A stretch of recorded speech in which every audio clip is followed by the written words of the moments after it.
And good morning from the Astronomers YouTube channel. I'm Professor Jim Kaplan, and we're going to be bringing you live coverage today of SpaceX's Starship IFT-4 launch, live from Boca Chica Beach, Starbase, Texas, USA. The forecast calls for a temperature of 81 degrees, clear skies, 0% cloud cover, and a wind speed of 8 miles an hour.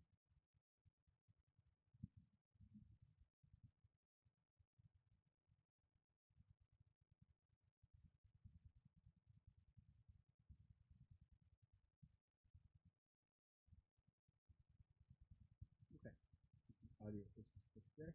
This is our first real broadcast here on the Astronomers of a major launch, of any launch that we've done with this much production value. So we're going to give it a try and see what we can do today.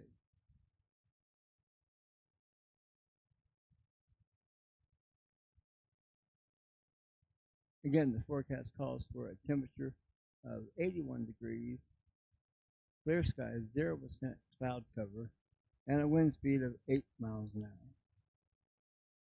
The trajectory is going to be taking it to the east-southeast, and it's going to skirt in between the Florida Keys and Cuba.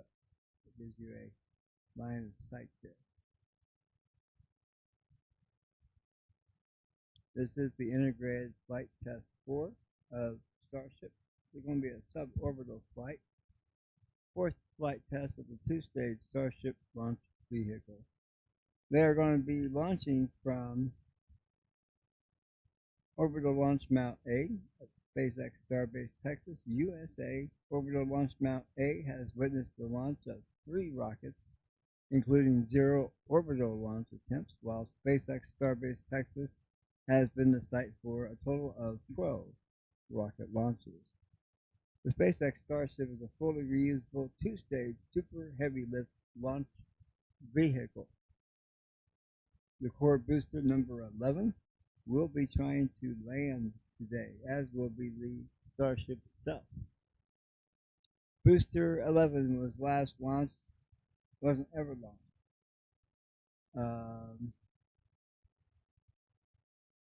So the booster is going to be landing.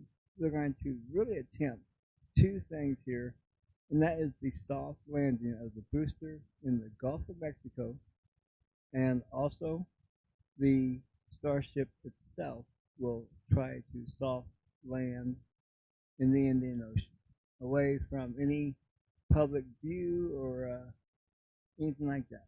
They do not plan to recover anything, but don't pass SpaceX away for anything like that. They might do it, might find something. Somebody's going to try to find a tile.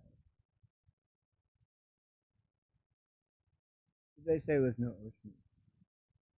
Now, in case you're new to rocket launches and space launches in general, SpaceX is a great company. SpaceX, Space Exploration Technologies Corporation, known as SpaceX, the American aerospace manufacturer and space transport services company, headquartered in Hawthorne, California, USA.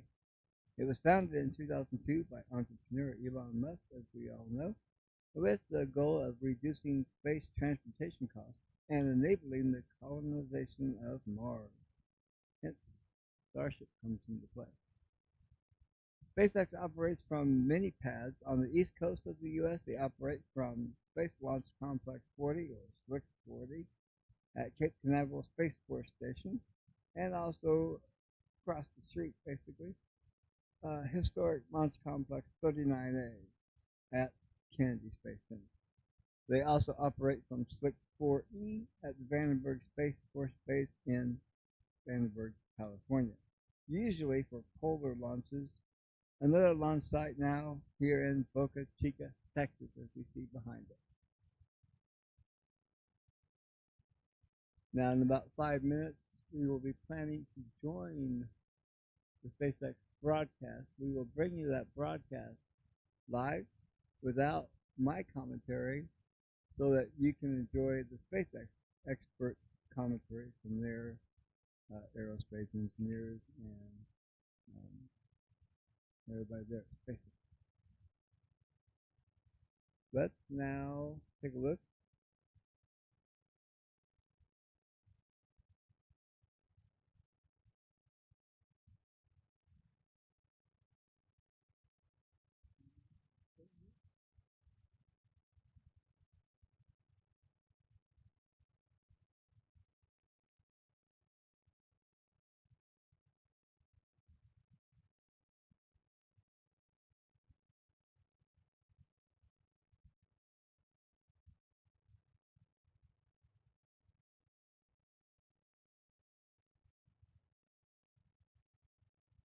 If you're just joining us, it's going to be a really beautiful day down there at Starbase, Texas.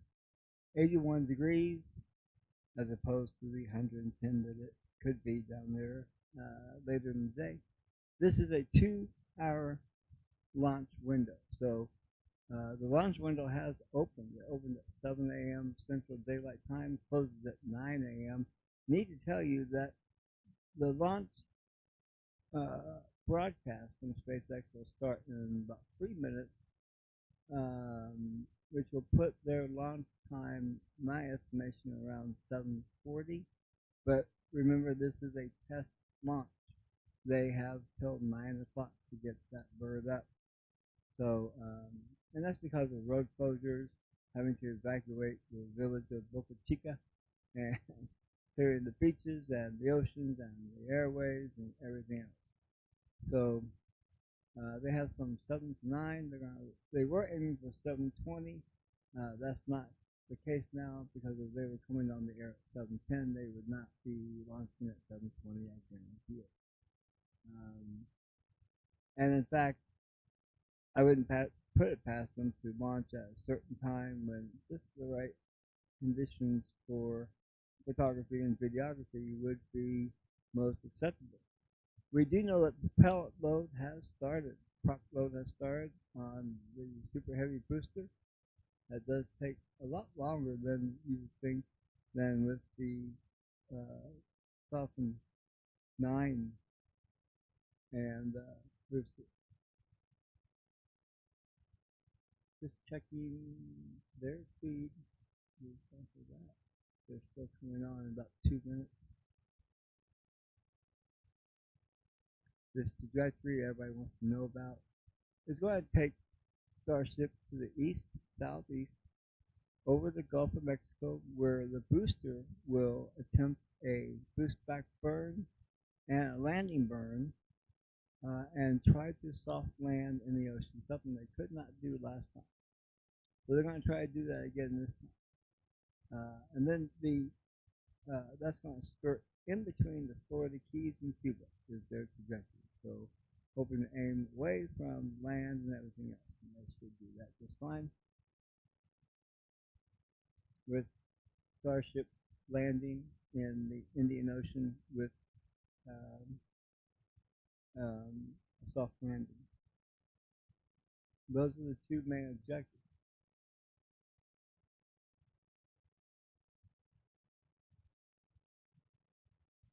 Now, we may have an audio issue with SpaceX. Sometimes we do because of Twitter, X.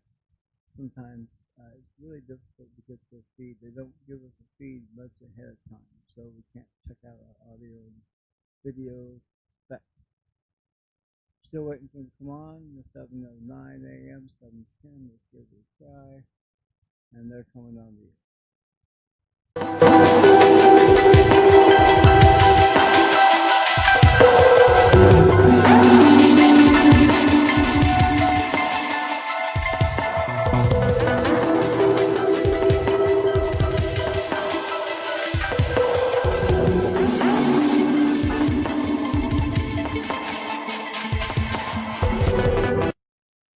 I will tell you, we will go commercial free and commentary free during this broadcast, so we can hear them.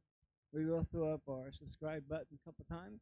We would appreciate it if you give us a like, a share, and a subscribe. We don't monetize this YouTube channel. It's for educational and informational purposes, and we use it for our college classes. So enjoy the broadcast.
Good morning. You're looking at a live view of Starship as we await its 4th flight test from Starbase, Texas, also known as the Gateway to Mars.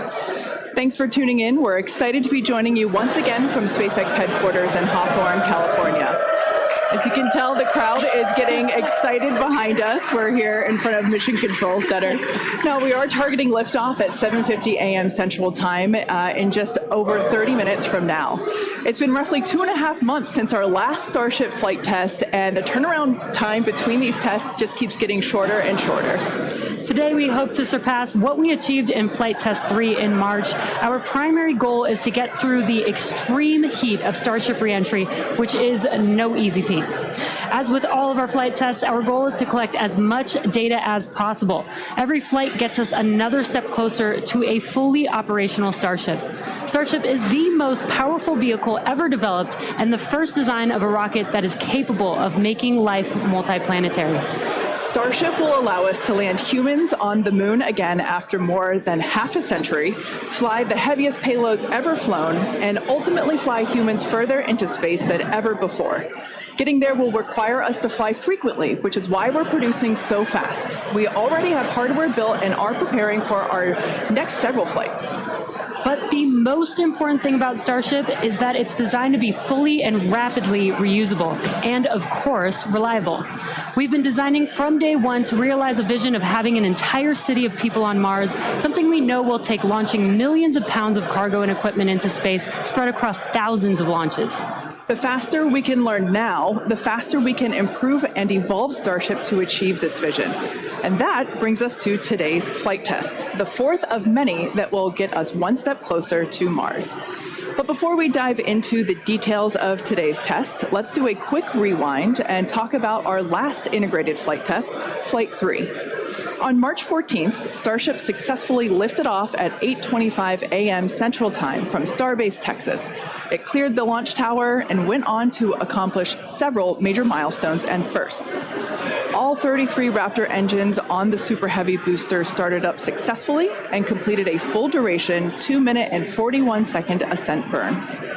Then we saw our second ever hot stage separation, powering down all but 3 of Super Heavy's Raptor engines and then igniting the ship's 6 Raptors to create separation. Next, Super Heavy completed its flip maneuver and ignited the 13 center engines for the boost back burn to send it towards its splashdown point in the Gulf of Mexico. All 13 engines ran successfully until 6 engines began shutting down, triggering an early end to the boost back. After descent, we attempted the first ever Super Heavy landing burn, which uses the same 13 center engines that we used on boostback. Since 6 of those experienced the early shutdown in the boostback burn, we attempted the landing burn with the remaining 7 Raptors, and 2 of those 7 reached main stage ignition. In the end, contact was lost with the booster at approximately 462 meters in altitude over the Gulf of Mexico, just under 7 minutes into the mission. Post-flight data reviews showed that the early boost back burn shutoff was most likely caused by filter blockage where oxygen is supplied to the engines. We saw a similar issue on Flight 2 and had added hardware to mitigate it, which worked to get us to our first ever landing burn attempt. Now for today's flight, we upgraded those filters further and made some additional hardware and software changes to increase our chances of igniting all 13 engines for the landing burn. Now turning back to the Flight 3 ship, we saw all 6 Raptor engines start successfully and powered the vehicle to space, marking the first time we completed its full ascent burn. While coasting, we completed some additional objectives, including the opening and closing of the payload door. We also transferred propellant between tanks inside the ship, which is a key test as we prepare for full ship-to-ship prop transfers in the future. Once we were into our coast, though, the ship gradually lost the ability to control its attitude or orientation, which is done with smaller thrusters around the spacecraft. As a result, the vehicle experienced some unplanned rolling. It still flew on the planned trajectory, but losing attitude control triggered the flight computer to skip a planned relight of a single Raptor engine while on orbit. And then the moment that we all had been looking forward to for so long, as you can see here, the ship's re-entry from space. This was the first time that we were able to get real live flight data on things like heating and vehicle control during hypersonic re-entry, of which we will talk more about later. Not having attitude control meant both protected and unprotected areas saw heating much higher than anticipated. But we were able to get live, high-definition views and real-time data during entry thanks to Starlink terminals on the ship, which itself was a widely successful test. This gave us confidence that we'll continue to get unparalleled insight into the ship's re-entry in order to rapidly improve. And as they say, all good things must come to an end. And for Flight 3, this occurred when contact with the ship was lost at approximately 65 kilometers in altitude, roughly 50 minutes into the mission. After reviewing data from the flight, we found the most likely cause of the unplanned rolling seen during the ship coast phase and reentry phase was blockage of valves that help control the smaller attitude control thrusters. We upgraded these to make them more resilient and added some additional thrusters for redundancy. Overall, we learned a tremendous amount from that last flight, and capping it off with those re-entry views was truly an exciting end to the mission. Incredible. So back to today's test. Today's mission profile is similar to Flight 3, but we have new test objectives, the first of which is getting through the extreme heat of re-entry.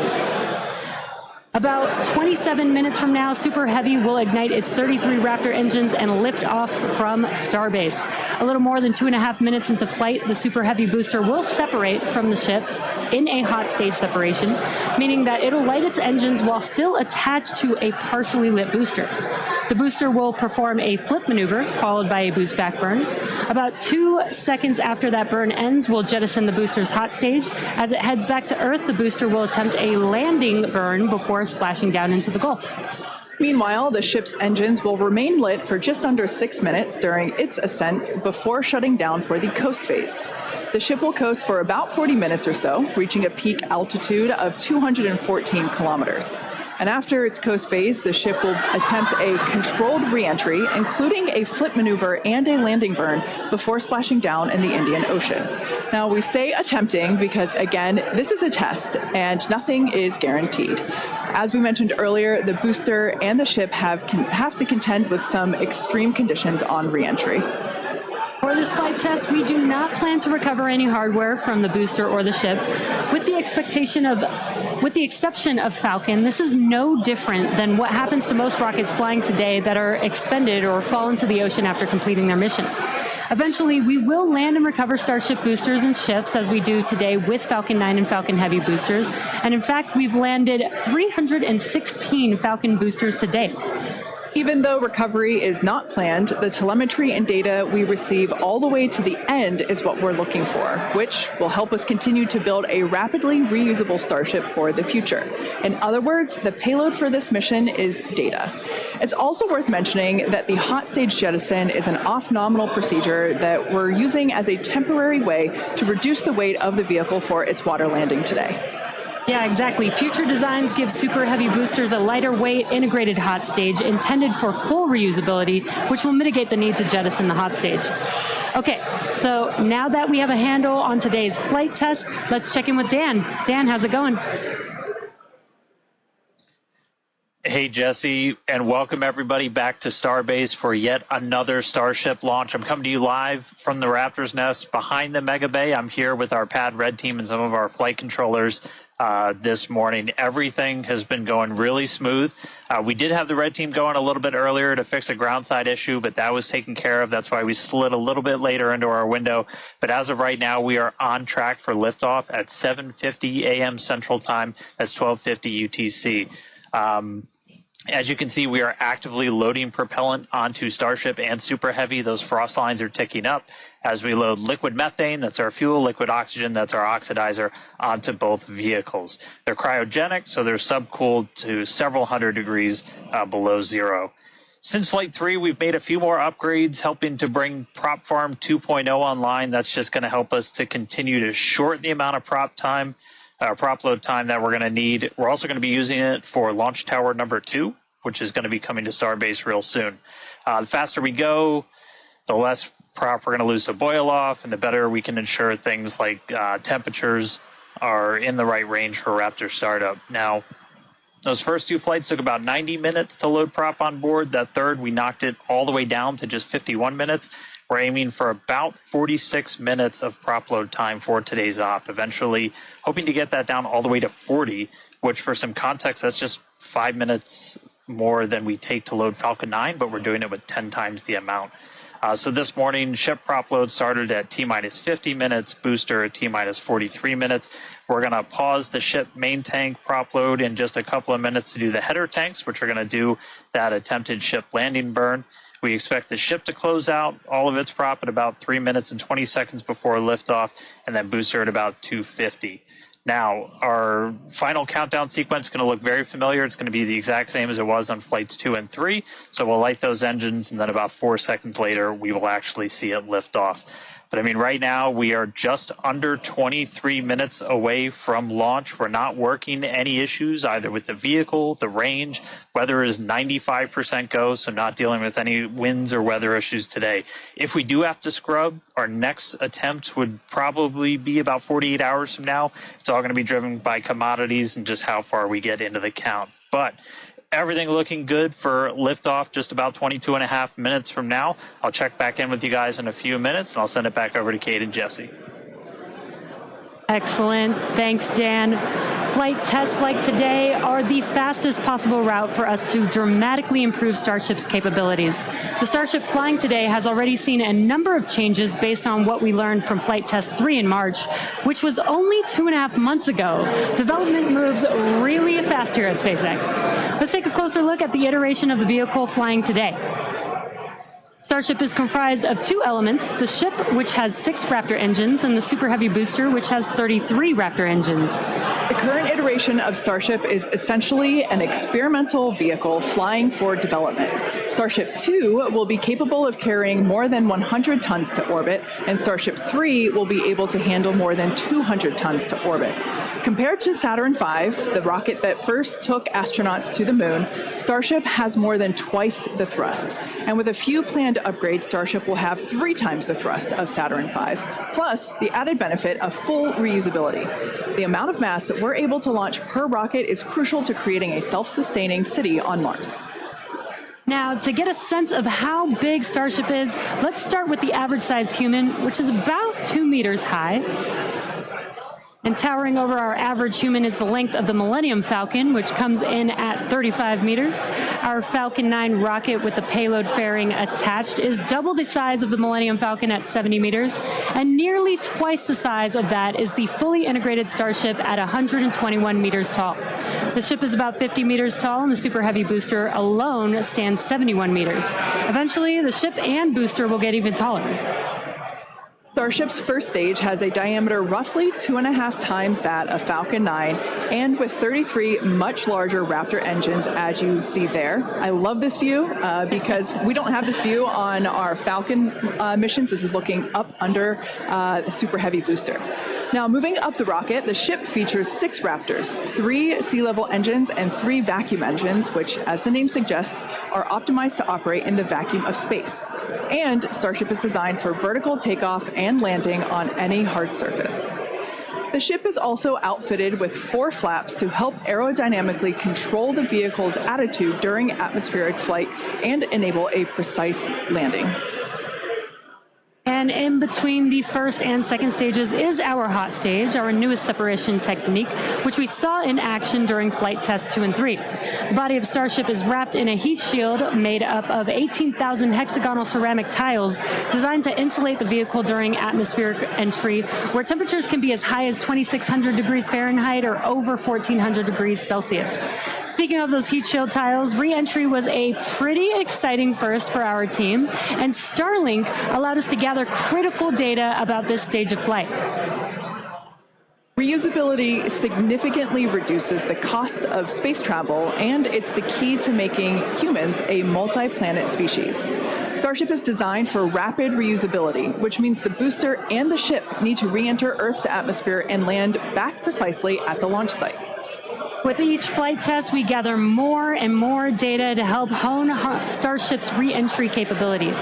The more information we have from each flight, the quicker Starship development can proceed.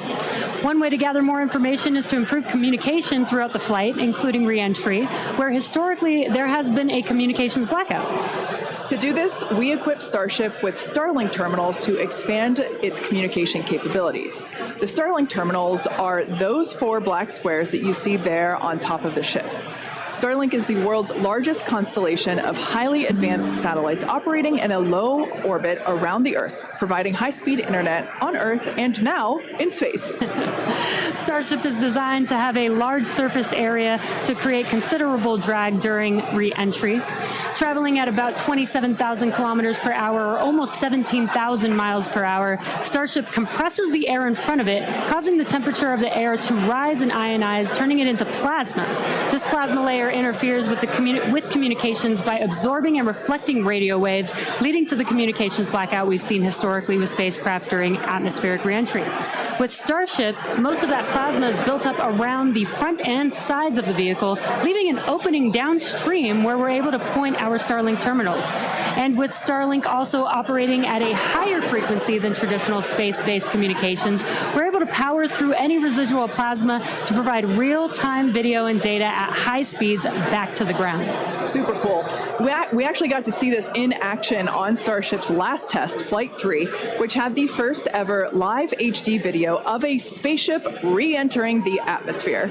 SpaceX engineers were able to gather data on the performance of Starship as it re-entered the atmosphere and watched the heat shield in action.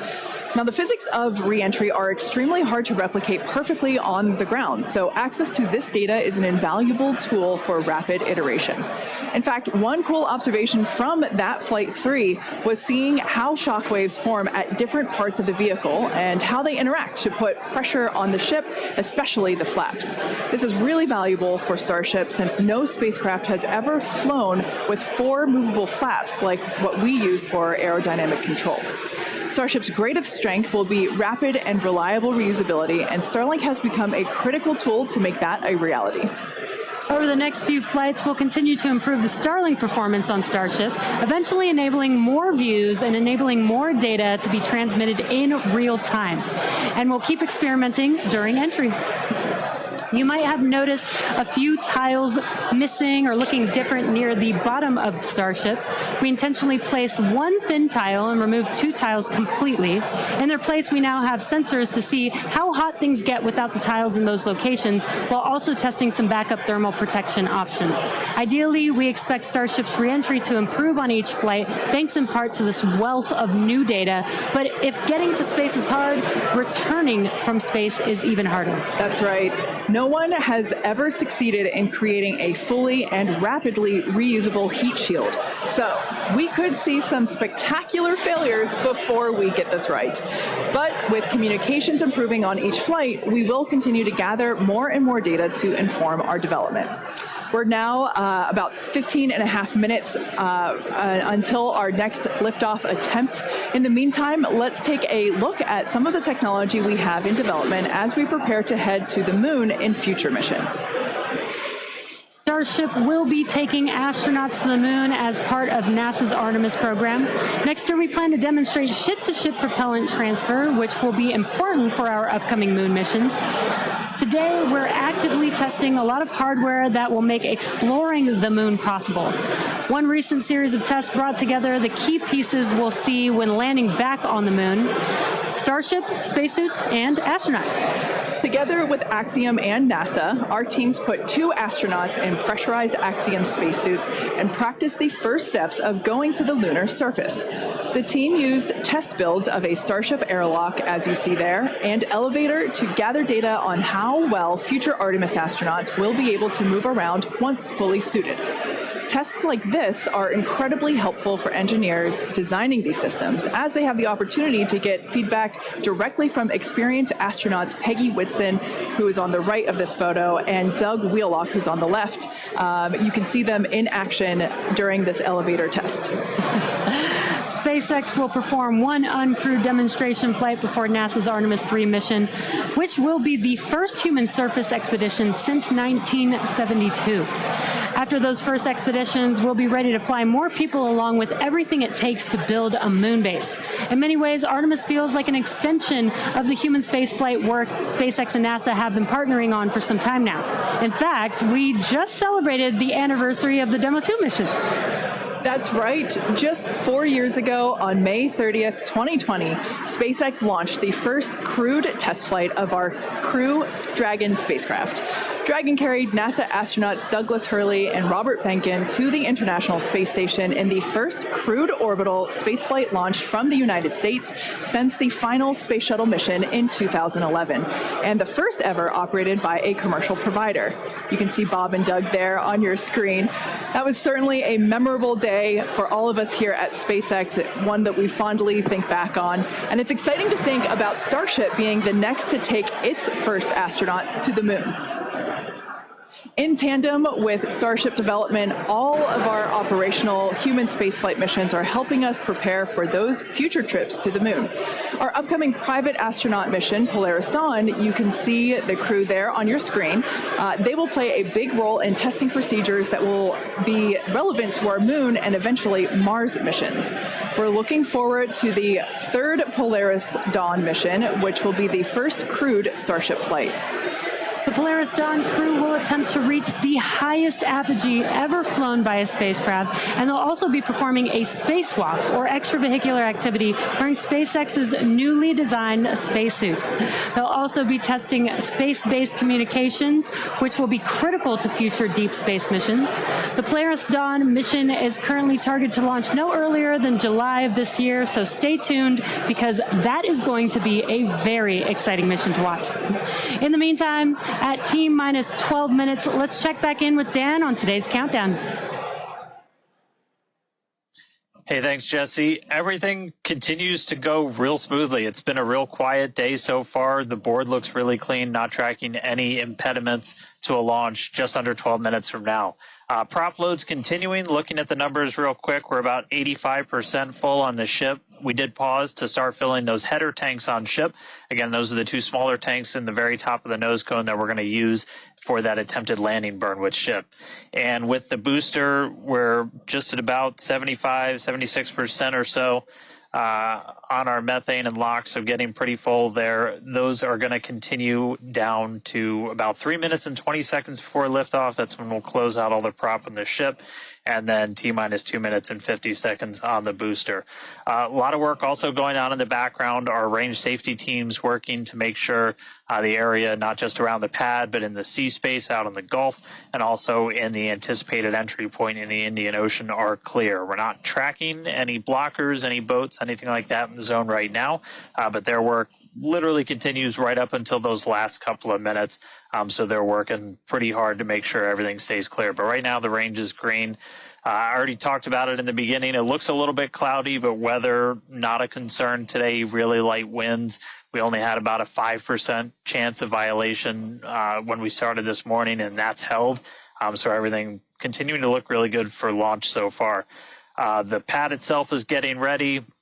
Reminder that we're going to light those engines about 4 minutes before it actually takes off. So you'll see them start, the 33 engines on Super Heavy start to light prior to that T0, and then about 2 seconds after we'll start to see first motion. But everything looking great. Just coming up on 10 minutes until launch. Getting excited down here, ready to feel the rumble. I'll send it back to you guys over in Hawthorne. Thanks, Dan. Teams are also getting excited here at SpaceX headquarters in Hawthorne, California. There is a pretty large crowd now gathering outside of Mission Control, located just behind Jesse and I. Now, actually, you can see it there on your screen. There they are.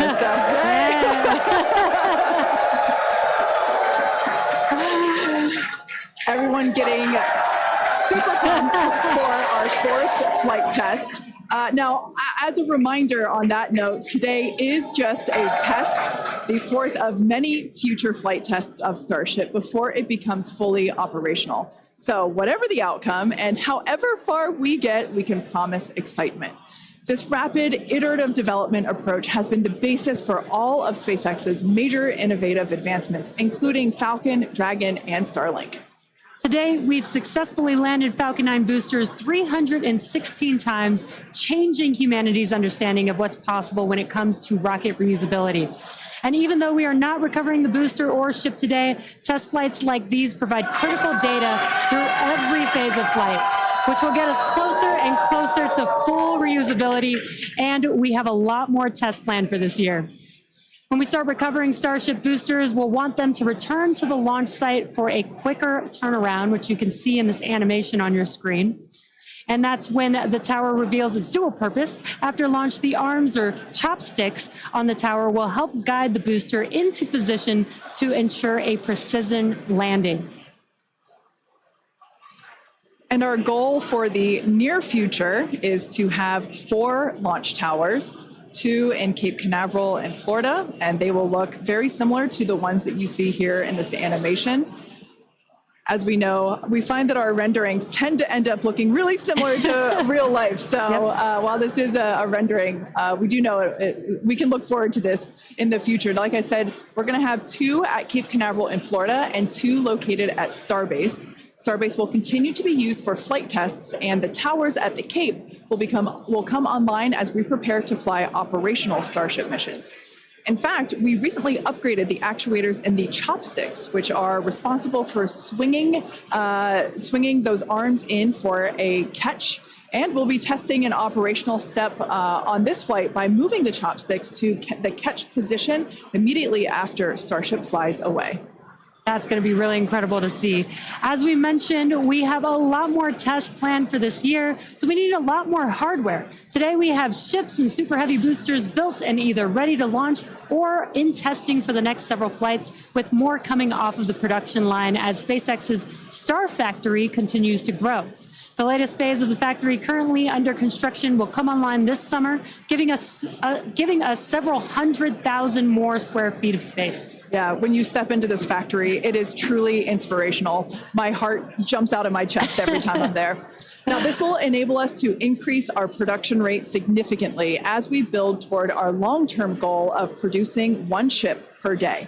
And coming off the production line soon, Starship version 2. Now, with all that being said, let's check back in with Dan for the latest as we head into the terminal count. Hey, thanks, Kate. Everything still looks great. We're getting ready to launch. We are just under 6.5 minutes away. You can see when we throw up the graphics for prop load that we're almost closed out. Ship more than 90% full. Those header tanks are done. And then the boosters coming up on 90% real soon. So we're going to see those close out in the next couple of minutes. Ship's going to end at about 3 minutes and 20 seconds. It'll be fully loaded. And then booster at about 2 minutes and 50 seconds. After all the props loaded on, we go through a lot of steps to safe ground systems. You're doing things called pushbacks, where you're just clearing all of those lines on the ground of propellant before we lift off. But once we're done, we're going to have 10 million pounds of liquid propellant on board Starship to help power the most powerful vehicle ever designed. If we do hold, we have a built-in hold gate at T-minus 40 seconds. We can hold there for about 30 minutes or so today. If we need to wait for final pressure checks or for if we have anything on the range, anything like that. Did just get that the range is green. So we are coming up 5 minutes and 20 seconds away. We are not planning to hold at T-minus 40 unless we trip some kind of hold alarm, something like that. So we could blow right through that gate and go right to launch. Don't be shocked if we hold at T40, though. And if we do, we can hold for a couple of minutes and then keep going. Our window is open all the way until 9 a.m. today. Now, once we pass through T-minus 40 seconds, a number of events will occur in rapid succession. The ground spin and ignition systems will come up to flight pressure, and the ship will go to internal power. Now, after that, the quick disconnect arm lockout is removed in preparation for retraction shortly after T0. Gas lines connected to the booster and ship are vented down, and once we pass T minus 40 seconds, we still have the ability to recycle the count under certain conditions back to T minus 40 seconds and hold there to assess what happened and if we can proceed again to T0. However, once the water for the deflector system begins flowing at T minus 10 seconds, any issue after that would be an automatic scrub for the day, as teams would need to refill the deflector's water tanks, as well as the lock storage tanks at the tank farm before making another attempt. So, as Dan mentioned earlier, we are not planning to hold at the optional T minus 40 second mark. That moment basically is what would allow teams to wait for final checkouts or assess prop levels or avionics, vehicle pressurization, the range, the weather. Weather is 95% go, as you can see from these incredible drone views that we have and pad cams. It is a beautiful day.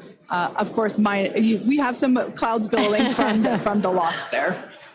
Yeah, and again, a reminder that the payload for this mission is data, and our primary goal is to get ship through the extreme heat of reentry today. We're very excited to see that. We did get very close on Flight 3, so I'm excited to see how these iterations that we've made to the vehicle will help improve our chances of success today. Yeah, absolutely. Now, just as a reminder for the booster, now we are not attempting to recover any hardware today, both either on ship or booster. For the booster, we will be attempting to perform a landing burn to have a soft splashdown in the Gulf of Mexico. We made some improvements from our Flight 3 learnings, so hopefully that will work and we'll see a successful soft splashdown. For the ship, we're hoping to demonstrate controlled re-entry, including a flip maneuver and landing burn, and that will be followed by splashdown in the Indian Ocean. That is the same target as we had on Flight 3, so everything should look pretty similar in that regard. And we just heard the call out there that all prop load is closed out, so at this point, there is like 10 million pounds of propellant on board Starship, which is incredible. This is getting very exciting. We are just about 2 minutes away from T0.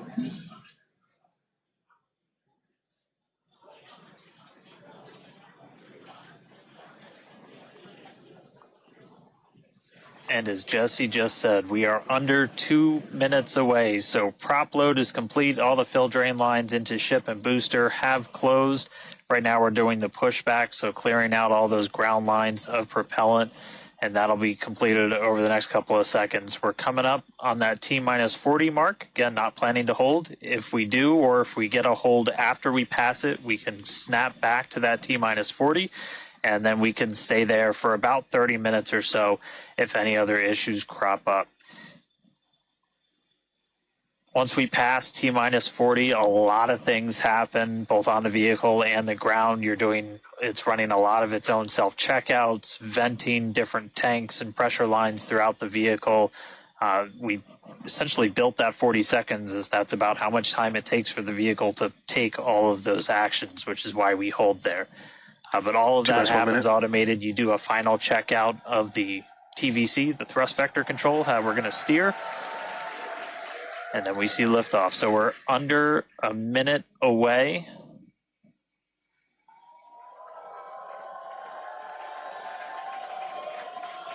"45 seconds and counting. Good event, game at. All right, now as we close in, we are past the 40-second mark. So let's listen in. Flight Director Ty Huntington's going to take us through one more time for a Starship liftoff.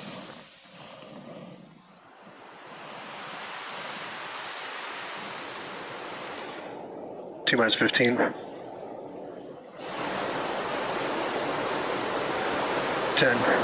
9, 8, 7, 6, 5, 4, 3, 2.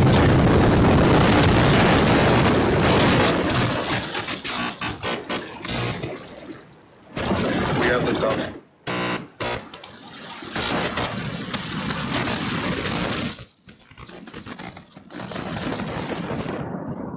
Vehicle is pitching downrange.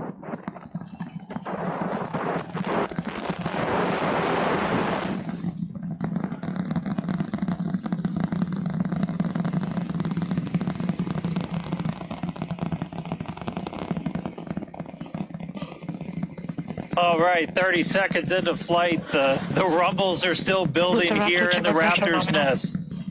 We're seeing 32 out of 33 engines lit on the Super Heavy right now. Coming up shortly is going to be max Q, that maximum aerodynamic pressure as we go uphill on the vehicle.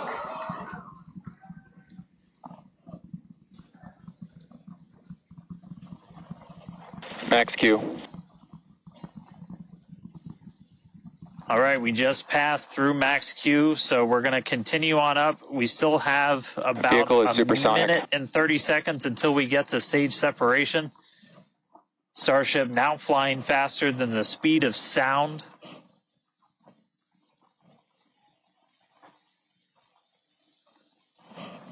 All right, so you got a couple of views. You got some ground trackers in your top camera there. You're looking down from the top of the booster in the bottom left, and then a camera in the top flap of the ship looking back in the bottom right, so getting a couple of different looks as Starship heads uphill. Once we get the hot staging, a lot of things happen all at once simultaneously. We're going to light the engines on the ship, starting with the RVACs first, and then the 3 center sea level engines before we're separated. All of that exhaust gets plumed out the side of the hot stage, and then the ship will separate itself. All but the 3 center engines on the booster are going to shut down, so the booster never stops its thrust while we go through this hot stage maneuver. After that, the booster is going to do its flip, start heading back, and then the ship will be on its own power on its way to space. So that should be coming up in just about 30 seconds from now. As of right now, still looking in like 32 out of 33 Raptors lit on the booster. And we'll start to see those stagger down. They're going to turn off in banks, so you'll see the lights on the bottom left screen of the engines that are active start to turn off in different groups, and you'll see those 3 center ones lit. Booster engine cut off. Ship ignition. Stage separation confirmed. Boost back burn start up. Acquisition of signal. Houston.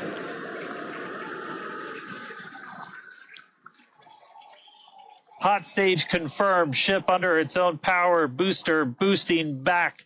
Looks like all 13 are lit. Kate, we got a booster on the way back to the Gulf and a ship on the way to space. Acquisition signal. Status. Ship chamber pressures are nominal. Ship power and telemetry nominal. All right, the first stage currently performing the boost back burn. This is expected to last a little over 1 minute. This propels the booster back toward the coast, taking it to a landing in the waters of the Gulf of Mexico. As you can see on your screen in the bottom left-hand corner, we were only using the 13 center engines from here on. Boost back burn shut down. Heard confirmation there of good boost back burn shutdown. H2 tank pressures are nominal.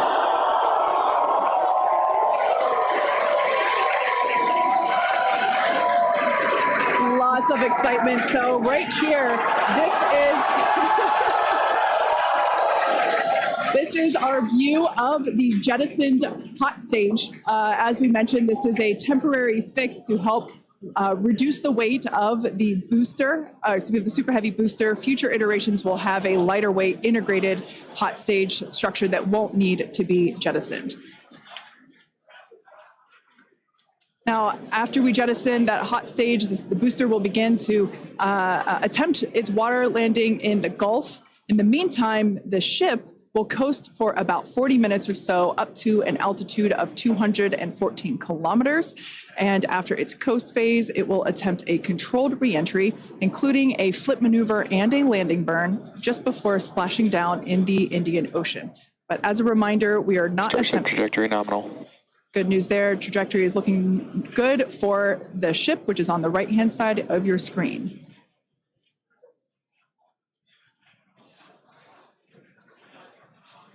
At this point in time, as you can see, we have no engines lit on the booster. It is coasting back toward the Gulf of Mexico for a water landing and ship under power of all 6 Raptor engines. There's 3 sea level and 3 vacuum Raptor engines that are lit, as we can see on your screen.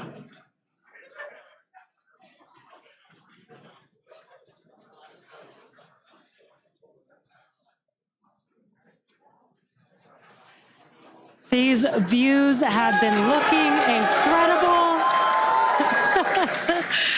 Super Heavy has been performing beautifully today. And you can hear the crowd is very excited about it. As a reminder for Booster, the primary goal today is to do a landing burn and a splashdown in the water. And we are just about 30 seconds away from that landing burn expecting to begin. And an incredible view from the forward portion of the booster. This is basically on top of the Super Heavy booster where we have jettisoned that hot stage. So now we can see this incredible view of Earth as it's making its way back down to the Gulf of Mexico. Right now, the booster is using the 4 hypersonic grid fins to guide itself through atmospheric re-entry. And we are expecting that landing burn here.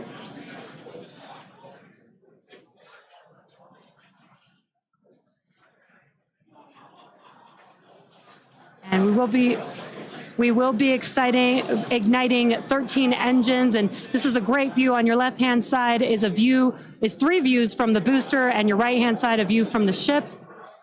And you can see those grid fins on your left-hand screen rotating and turning to guide the booster, and there's that landing burn.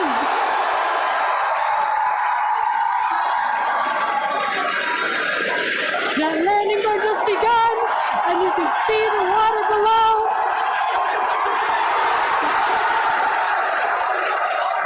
And we have splashdown.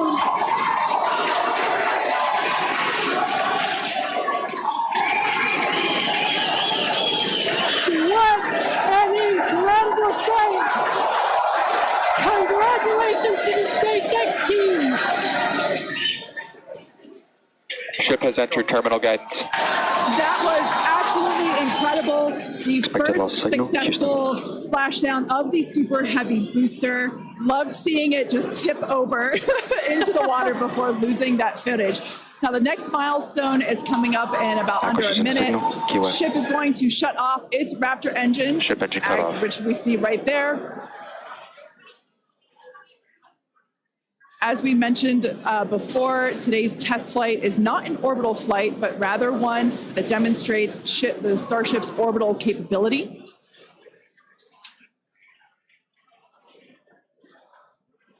So right now, we are under power with just the 3 center Raptor engines.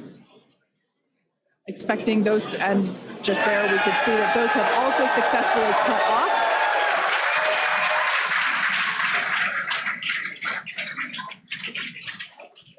Ship FDS is saved. What an incredible Nominal orbit insertion. Oh, there's great news there. The call out we were hoping to hear. Amazing views once again from Starship. We have our 2nd Starship in space. These live views being brought to us by Starlink, which is on board the ship. Dan, what an incredible view we have once again. So exciting. We got another ship in space. I'm like still jumping up and down. This whole building was going absolutely insane when we saw the booster hit the water. I mean, wow. Congrats to everybody that's just been putting in insane amounts of hours on everything to make this thing a reality. And I feel like every single time we do one of these, we're seeing something wildly new. We got to see the hot stage jettison and the booster in the water. But just to recap real quick over everything that's happened. So we lifted off at 7:50 a.m. only 9 minutes ago. How has it only been 9 minutes? 7:50 a.m. Central at 12:50 UTC. We saw 32 of the 33 Raptor engines on Super Heavy make the ascent. We had successful cutoff, successful hot staging. All 6 engines on the ship powered it all the way into a nominal orbital trajectory. and we've already been getting some live views from the ship on board. After that, the booster was able to do its boost back burn. Oh, this looks like we're actually getting some views from the ground still, potentially from Florida, of the ship as it's up there. That's a view from some of our tracking cameras on the ground in Florida. But the ship, we just heard successful orbital insertion, so it's right where it needs to be and is now going to continue on its way to coast until it comes to reentry. But I mean, the booster, successful boost back burn, jettison the hot stage, and then a landing burn. It looked like we saw 12 of the 13 engines light up, and then that first ever soft splashdown in the water. So a whole lot still to come. Ship now on its way to its primary objective of entry. That's going to be coming up in just under 40 minutes from now. So a lot still to come, but wow, what a 9 minutes to start this mission off. So can't wait to see what entry is going to show us, but that launch was incredible. Back over to you, Jesse and Kate. Wow. I am still trying to catch my breath here. That was some incredible views that we have never seen before. It has been nonstop since liftoff, and with the booster having completed its job for the day, we're going to take a short break for about the next 28 minutes, and we'll return while we're going to take a break while the ship is continuing to coast before re-entry. Exactly. As with Flight 3, Starlink may enable us to talk with the ship through re-entry with no communication blackout. We are still testing Starlink during this phase of flight, so of course nothing is certain. However, if we do have views, we will be sure to bring those to you live. Views such as the one, that we had. Well, of course, because I said it, it went away. So we will try to bring those to you live. Exactly. Views or no views, we'll see you back here at T plus 40 minutes for coverage of Starship's re-entry, flip maneuver, landing burn, and splashdown. Expected lost signal, Key West.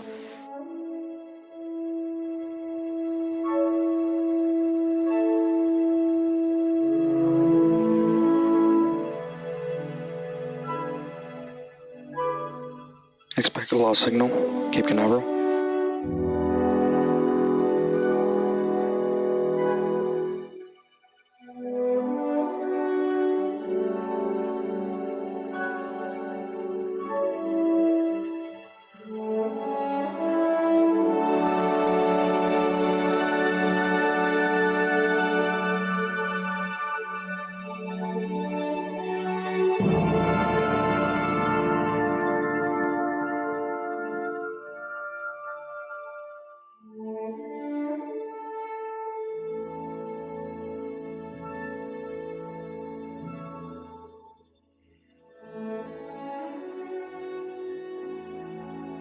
Acquisition signal, Puerto Rico.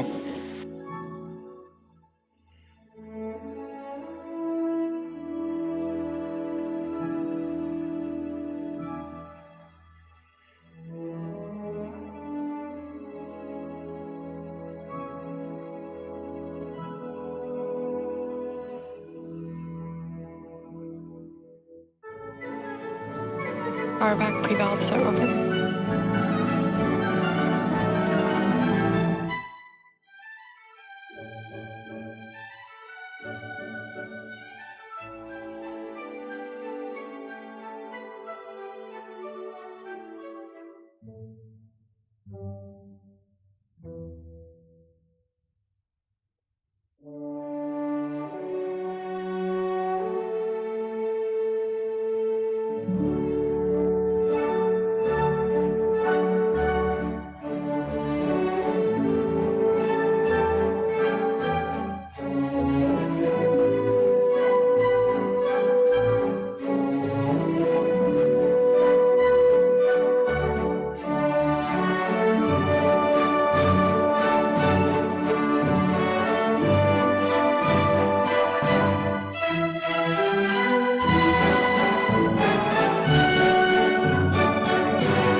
Acquisition signal, RDB stock.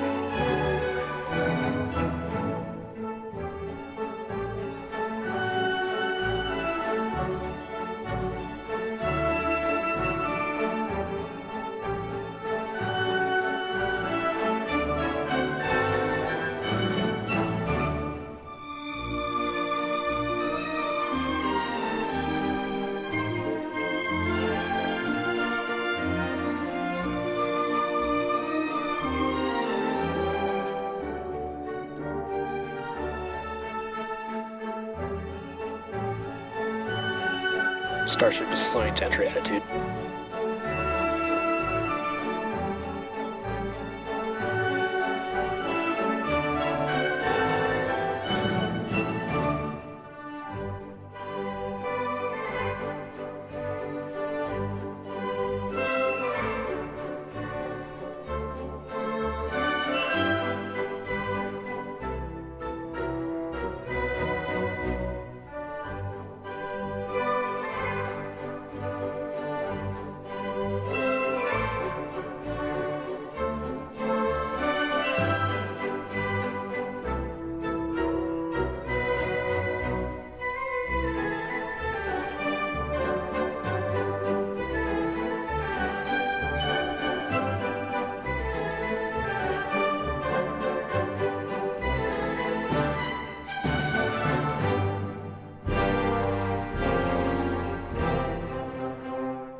Welcome back to Starship's fourth flight test.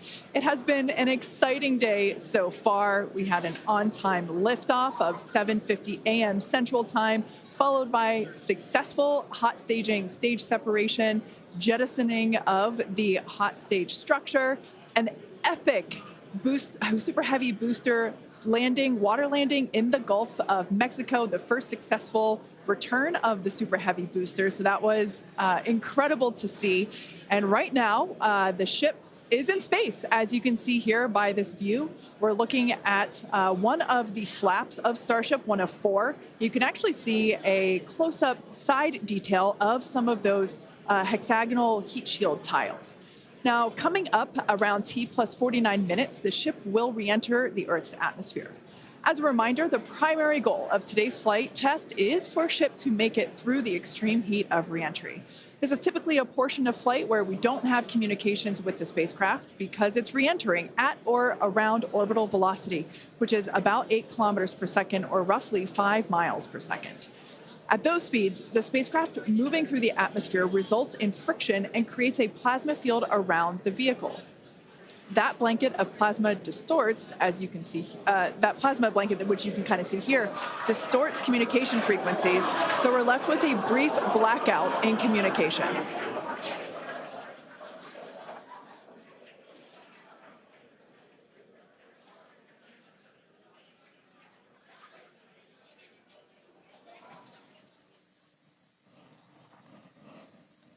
Yeah, that's right, Kate. And Starlink's what's really allowing us to capture as much data as possible, especially through this reentry. Updated animation landing burn. I hope we get to see it for real today. But these live views that we're getting now and we're going to continue to get are through Starlink. That's going to allow us to get as much data as possible, which we've said it before. We're going to say it 9,000 times. The data is the payload on these flights. So as much as we can learn, that's just going to pay dividends on all of our future flights and help us get Starship to an operational phase. Reentry, obviously a really critical phase of the flight, and it's the one that we're now most focused on cracking to get us closer to that full reusability. Starlink is going to be able to send us data back all the way through reentry. We've done some additional testing, and we're expecting to be able to get data from Starlink thanks to its high frequency and kind of the orientation and everything of Starship all the way through reentry. And then got a new view here. We have two external views. We had this one on Flight 3. We've got two for this one. And we're going to continue adding views as we continue to evolve Starship. Again, this is an experimental vehicle. Believe me, I want as many camera views as you all do. So huge shout out to the AVI and the software teams and everybody that's been working with us. We're getting more cameras on Starship, not just because it looks cool, but this provides an incredible insight into reentry, which is, historically a really tough window to look through. Approaching entry interface. The physics of reentry are insanely intense. One of my favorite NASA astronauts, Victor Glover, recently described it as with the forces and the flows and the temperatures, it's like pointing at a raging river in one spot and saying, tell me exactly what's happening right there. And that's what a ship is experiencing as it goes through, as it's moving through the atmosphere at, more than 5 miles a second and heating up to thousands of degrees. So just having visual representation, just being able to see what's happening is incredibly valuable. So these views are going to be through Starlink. We've got this one. This is in one of the forward flaps looking back. So if you see it rotating around, that's because, again, it's embedded in one of those forward flaps. So as we get through and we start to build up density in the atmosphere, this view is going to move around as the flap does. And then the other one we had a little bit earlier is looking at one of the other forward flaps on the other side. Eventually, we're going to keep adding more cameras to Starship, get a couple of different views from the outside of all the different areas, and then also eventually to be able to see payloads once they're deployed. So a lot more exciting stuff coming up in the future. But right now, we're getting closer to reentry. Again, we're going to be moving at hypersonic speeds of more than 5 times the speed of sound. We're going to see that plasma start to build. So, Kate, Jesse, excitement coming up. Yeah, as you can see with that view on your screen, again, high def brought to us by Starlink. We can see the plasma beginning to build as the ship is getting closer to the Earth's atmosphere. Now, let's talk a little bit about how Starship will survive reentry, hopefully, and control itself. Exactly. We've been talking about this entire flight test. There's 18,000 hexagonal ceramic tiles surrounding the bottom portion or the Earth-facing side of the ship. Through 100 kilometers altitude, good altitude for entry. Great call-outs there. Now, during atmospheric reentry, the vehicle is going to see temperatures as high as 2,600 degrees Fahrenheit or over 1,400 degrees Celsius. So those tiles are there to help protect the vehicle from this extreme heat.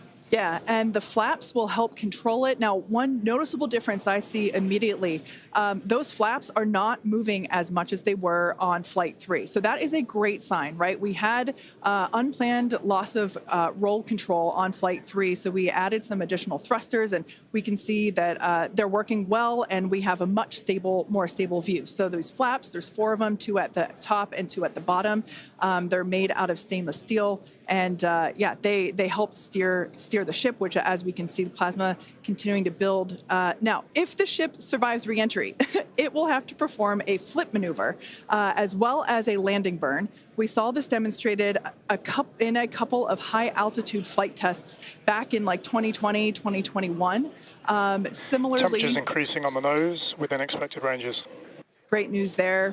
It sounds like the temperatures that we are getting during this point, which again, we usually don't get during spaceflight because of this plasma. We're getting this live. This is a great news. So similarly to, for example, the serial number 10 test that we saw a couple years ago, we're hoping to duplicate that again today. Hopefully we will see it live. And basically the 3 center engines of the ship will reignite and gimbal or point to help flip the ship until those engines are pointing down so that it can land vertically using Raptor's thrust. And as you can see, even from the beginning of the program, we've designed Starship to land on Mars where there are no runways or other humans to help out. We also want rapid reusability, so we're doing... The vehicle is passing through 85 kilometers altitude. The flaps have control of the vehicle. Great news. Flaps have control of the vehicle. That's exactly what we want to hear for this flight test. Yeah. Again, we are going to be doing a propulsive landing instead of a more traditional means like parachutes. And we are expecting re-entry to begin here in just about a minute. Re-entry, an awesome view that we have here. Starship remains on a good entry trajectory. This is the same view that we had when we first returned from the coast phase. Again, this is looking at the side of one of the flaps. It's incredible that literally at the bottom of this picture, we're basically looking through plasma, which is just absolutely mind-blowing. Wild, very wild.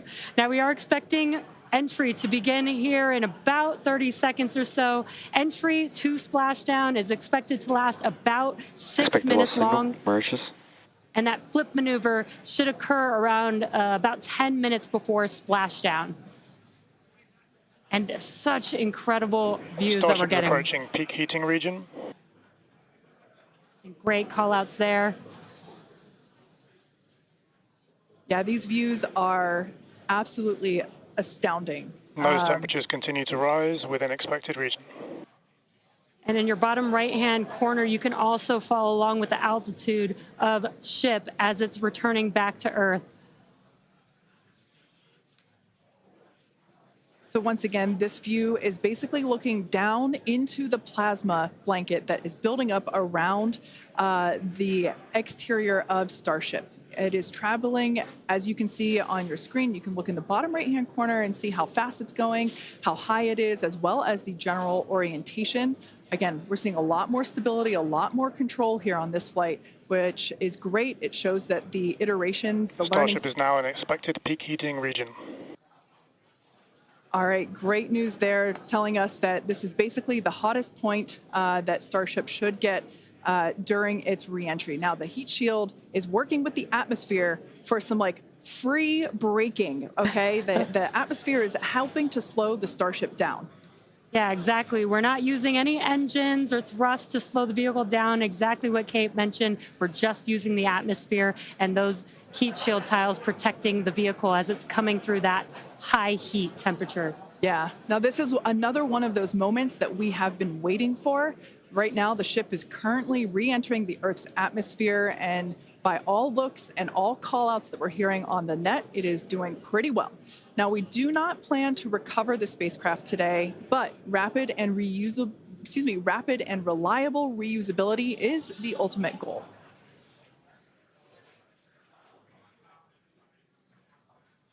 And just pausing to just take in this incredible new and different view that we're seeing.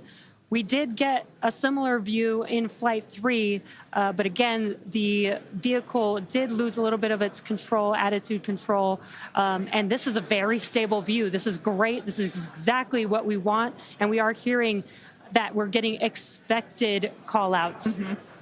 Absolutely. Starship is seeing half a G of acceleration, remains on a good entry trajectory. You know, it's incredible to look at this photo and wonder, wait, is it real? Is it frozen? You know, we can see so I was just going to say Those temperatures have stopped increasing. Oh, that is great news. The temperature is no longer building. But I was saying, like, we have a little bit of indication there. We can see that streaking that occurs and tells us that this is indeed a true view. So once again, we are looking basically through the plasma that is building up around the exterior of the ship. And I still cannot get over that we are getting a live view of re-entry right now, live on your screen. Again, we've said this over and over, but all thanks to Starlink. We are able to use Starlink in space, which we're getting this incredible data. And not only just the data from the sensors, but getting live imagery of what is actually happening, which is great, which we've never been able to do live before. Right. Now, just a quick future outlook here. So in about, let's see, at T plus about 1 hour and 2 minutes, we should hear a call out for entry transonic. That means that the ship is going near the speed of sound. And then about a minute after that, we'll hear another call out saying entry subsonic, meaning that the ship is going below the speed of sound. So these are all continued indications that the atmosphere, right, as the ship comes back down, it is getting through the more dense part of the atmosphere, and that atmosphere is helping to push against the vehicle, and those heat shields are protecting the vehicle during this high heat period.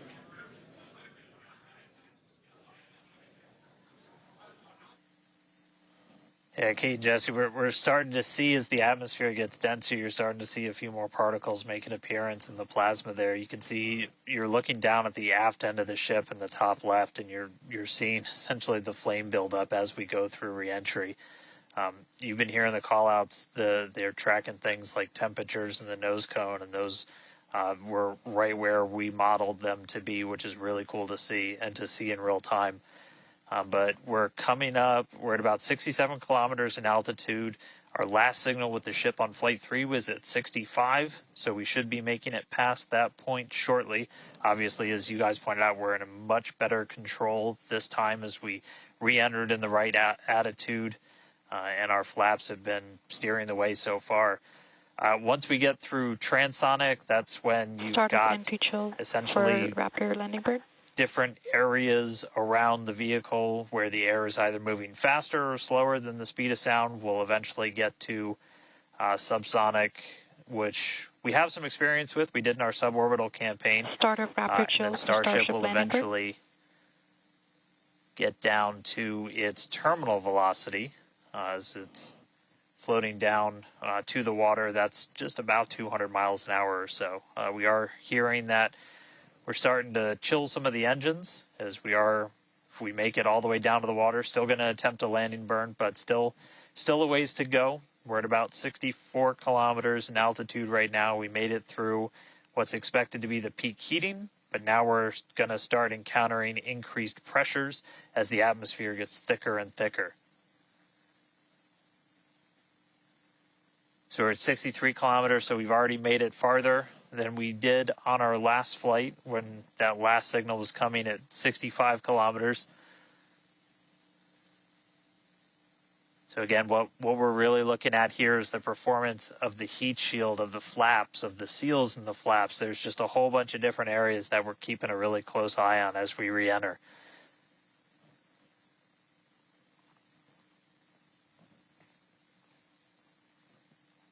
Starship remains on a good entry trajectory. And looking like we're still on a good trajectory. If you're seeing little camera moves, that's the flap moving as it continues to maintain the attitude of the vehicle as it re-enters. And I mean, not just camera views, but we've got sensors inside the ship. We've got those sensors down at the very aft end of the vehicle where we pointed out we had some intentionally missing tiles, where we've got some sensors looking at just how hot it's getting around there. We intentionally put those in essentially the least critical part of the heat shield, where if you had any kind of a breach, it wouldn't be great for reusability, but wouldn't be critical for actual making it through the reentry into the landing.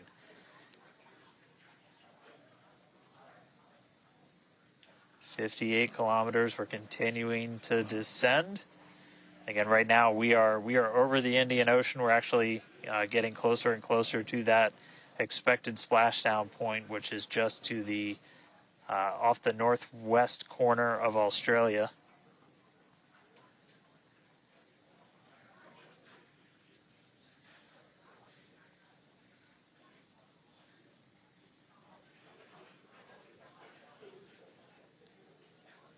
if you keep an eye on our speed, the speed is dropping. We're hitting the thicker part of the atmosphere now. The speed's going to start dropping precipitously.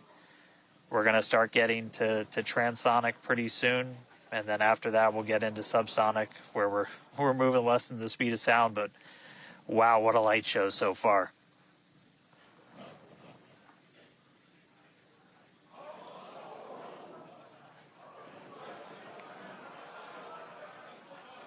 External temperatures are starting to come down. Again, this camera view is looking right at one of the forward flaps. And we're strategically putting some cameras around the vehicle to just look at the different areas that looks like we got the flap starting to come apart a little. Yeah, it does appear that we have a little bit of burn through there. We can see pieces of the vehicle flying off. What a show it has been. It's been like watching Interstellar or something. This is wild to see this, but the ship is still coming down, which is incredible to see. How far can it go? That is the question. Keep your eye on the altitude in the bottom right-hand corner. We're at 54 kilometers right now. Now, ultimately, the data is the payload today. We've been saying it multiple times. Our teams are sitting, reviewing this data live, learning where the hot spots are. As you can see, there's an obvious hot spot there with the flap, and learning how we can improve this design. The goal was to get as far through this high heat re-entry as possible. Ideally, we'd love to make it all the way down and perform that landing burn and flip maneuver, but we may not get that far today. We will see. Again, this is a test, and we are gathering as much data as possible, visual data as well, which we can see here. We are getting a lot of debris covering the camera on your screen, but we can still see some of those sparks and flames from that high heat as ship is making its way back down to Earth. Ship now at 50 kilometers and closing. The good news is we still got, looks like that camera lens just cracked. It's safe to say ship's getting a little beat up, but that's to be expected on a test flight. We are still learning how to improve the ship for total survival and recovery of the high heat reentry. I'm honestly impressed that we're still getting this live view despite how much debris is coming off of this flap right now. The fact that we've got it is good news. And I may have jinxed it. I apologize. Look at that, it's back. We are still going. And the teams here at SpaceX are excited, as you can tell by the cheering behind us. There's still a sizable crowd here at Mission Control Center, Hawthorne. A splashdown is expected in just about 4 minutes from now. And we're still moving. We still have live views. Starlink is doing an incredible job. Maximum entry dynamic pressure. External temperatures are dropping. Okay, good news. Those external pressures are dropping. The question is, how much the ship is left? We can't really tell. We can still see some of that particulate coming off. And unfortunately, we do have a cracked camera lens.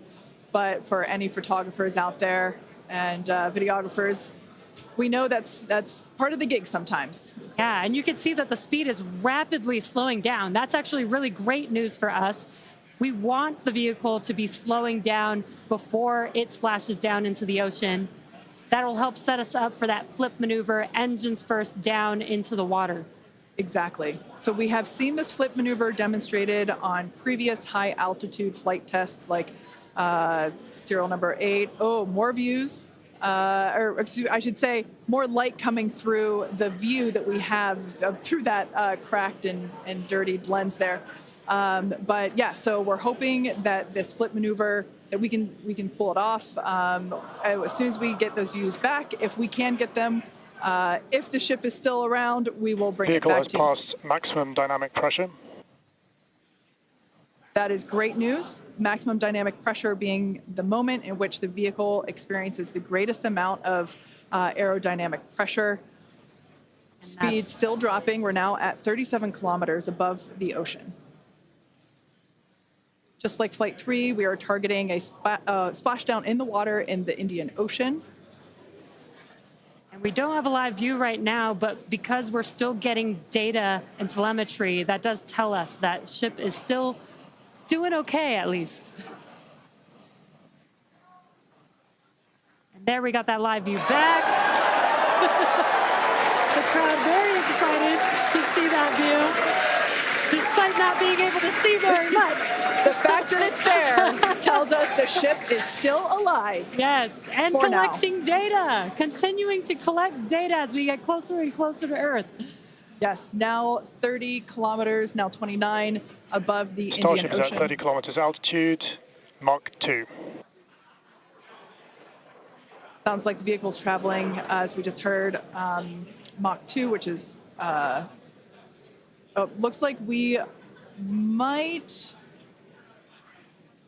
I thought maybe it might clear up. It is a little bit, now at T plus 1 hour, 3 minutes and 13 seconds into Starship Flight 4, hoping that the ship can hang on. It's probably potentially hanging on by a couple of bolts and threads, but it's still going, and that is excellent news. That deceleration is looking incredible. We're about to go under 1,000 kilometers per hour. Yeah. Starship is at 20 kilometers altitude. Now, keep in mind that even though we can't see anything, the data itself is what we really are. Starship is subsonic. Subsonic, they're telling us it's traveling below the speed of sound.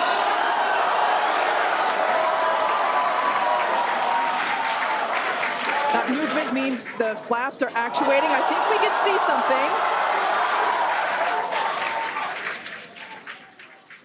This is a nail biter. But we are, unfortunately, we can't see through the lens, but we're still getting the feed.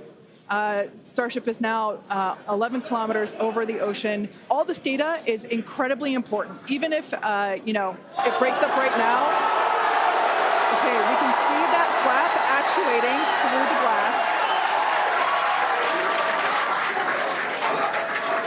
Starship is passing through 10 kilometers altitude. Okay, the next milestone will be initiation of the flip maneuver and landing burn. Keep an eye on the bottom right corner of your screen for those 3 center engines to relight. They will gimbal or angle so that the ship flips itself back up vertical and hopefully lands in a vertical position. And the crowd is very excited to get this view of that flap still maneuvering. Starship is passing through 5 kilometers altitude.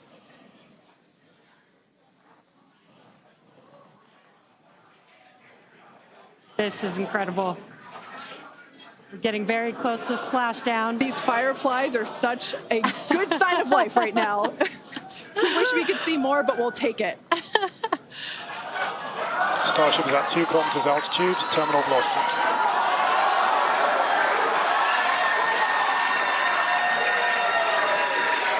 Landing burn startup for Starship. All right, good news there.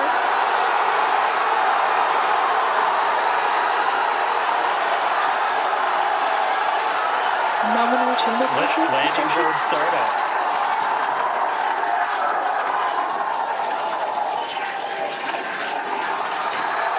Starship is in landing burn. Landing burn shutdown. The landing burn shutdown was commanded.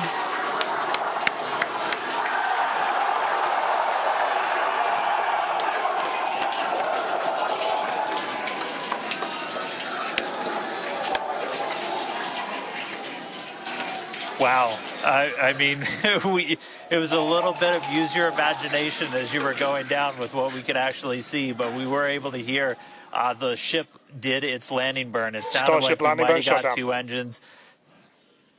And there's the final call for landing burn shutdown, but we'll go back through all the data, but we did get confirmation that a landing burn took place. Starship made it through re-entry and did its first ever landing burn. from South Texas to the other side of the earth. Starship is in the water. What a day. What a day, guys. Yeah. That was absolutely incredible. We we got views pretty much the whole way down. Analysis said it could do it. We weren't sure if it was going to be able to happen, but Starlink powered through, and we were able to get signal. We started to get some debris on the cameras and everything, but we were able to see it. So, I mean, what a day.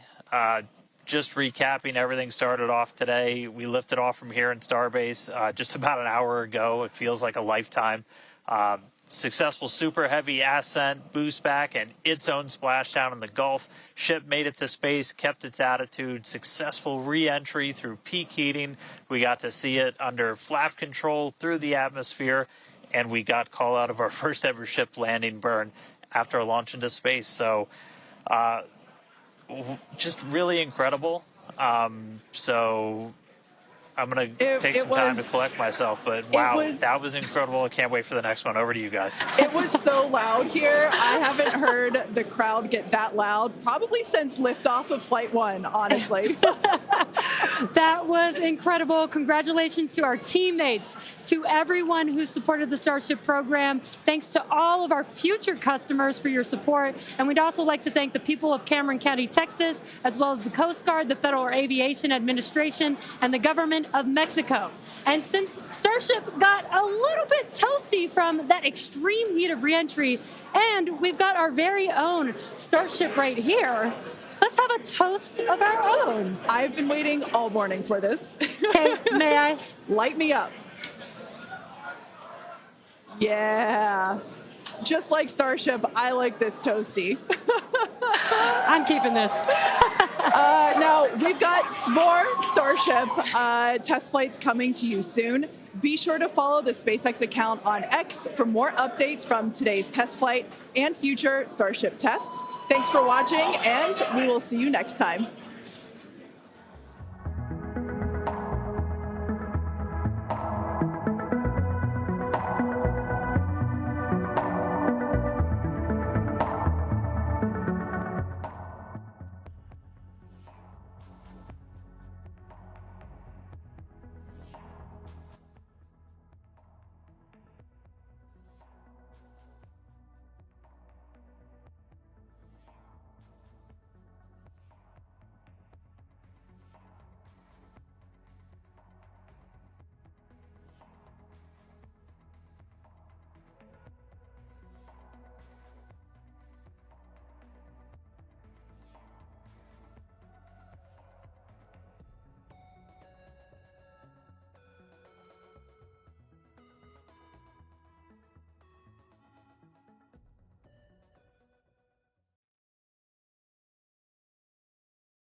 Landed the heavy booster down in the Gulf of Mexico. Soft landed the heavy booster, and to my professional opinion, looks like they soft landed Starship in the Indian Ocean. A soft landing is what it appears like to me.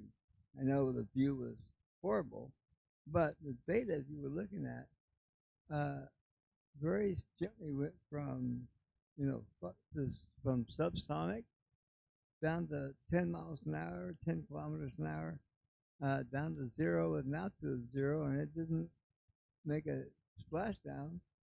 It looked like it made a soft landing. Crazy.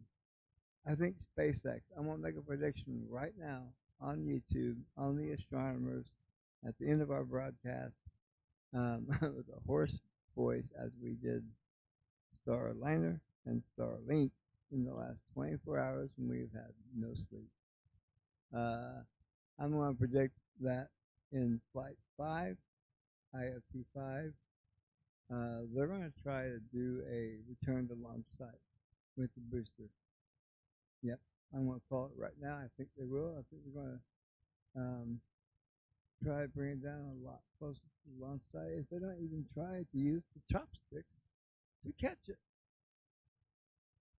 IFT-5, mark my words. I think they're going to try to land very near the launch site, if not trying to catch it with the chopsticks at the launch pad where it started. Crazy. Thank you for joining us today. We are a free channel. We do not monetize this channel. We don't have merchandise to sell. We don't have space patches to sell you or anything else like that. We are here for educational and informational purposes. We use a lot of the content in our college classes that we teach the astronomers and scientists here at the astronomers. Several teach college, including myself. We really would appreciate it if you'd liked and shared our streams and subscribed to the channel. That's how we grow and reach more kids and more adults. The study and the exploration of space is one that both inspires the young and the old, and we must continue, and that we will. Like us, share us, subscribe to us. It's all free, and you'll get notifications when we go on the air. We have over 480 videos on the astronomers, spaceflight, astronomy, geoscience, weather. We're going to be debuting a botany channel this summer with Dr. Michelle Bowe, botanist at Missouri State University. We'll be doing a series of videos this summer on our channel on woody plants and botany. Pretty cool. So be sure to be subscribed to us. You'll get notifications of all that stuff when we go live. We do broadcast live nearly every rocket launch around the world, including ones that SpaceX does all over America, India, China, which is hard for us to broadcast and get in China, but we do get it a little bit after the fact. India, Japan, Russia.